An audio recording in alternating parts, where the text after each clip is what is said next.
ছাত্র জনতার গণ অভ্যুত্থানের ঘটনা আগামী দিনে পাঠ্য বইয়ে উপস্থাপন করা হবে বলে জানান প্রাথমিক ও গণশিক্ষা মন্ত্রণালয়ের উপদেষ্টা অধ্যাপক ডক্টর বিধান রঞ্জন রায় পোদ্দার। সকালে খুলনায় বিভাগীয় পর্যায়ে কর্মকর্তাদের সাথে মতবিনিময়কালে তিনি কথা বলেন। এ সময় আগামী 1 জানুয়ারি বই উৎসব না হলেও জানুয়ারি মাসের মধ্যে সব পর্যায়ের শিক্ষার্থীদের হাতে বই তুলে দেওয়া হবে বলেও জানান তিনি। এ সময় তিনি আরও বলেন, আগামী 5 বছরের মধ্যে পর্যায়ক্রমে সব প্রাথমিক বিদ্যালয়ে মিড ডে চালু হবে এবং আগামী বছরই এটি প্রকল্প আকারে চালু হচ্ছে। পরে প্রাথমিক বিদ্যালয়ের অবকাঠামো সহ বিভিন্ন জায়গায় গুণগত পরিবর্তনের কথাও জানান এই উপদেষ্টা। নতুন পাঠ্যপুস্তকগুলোতে আমাদের ছাত্র গণ অভ্যুত্থানটা হয়ে গেল, তা বিভিন্নভাবেই এটাতে প্রেজেন্ট করা হবে।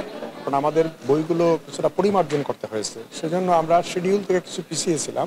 এবার অন্যান্যবার যেভাবে বই উৎসব 1 জানুয়ারি করা হয়, আমরা ঠিক এই ধরনের উৎসবে যাচ্ছি না, কিন্তু প্রাথমিকের বইগুলো আমরা জানুয়ারির মধ্যে দিয়ে দেব।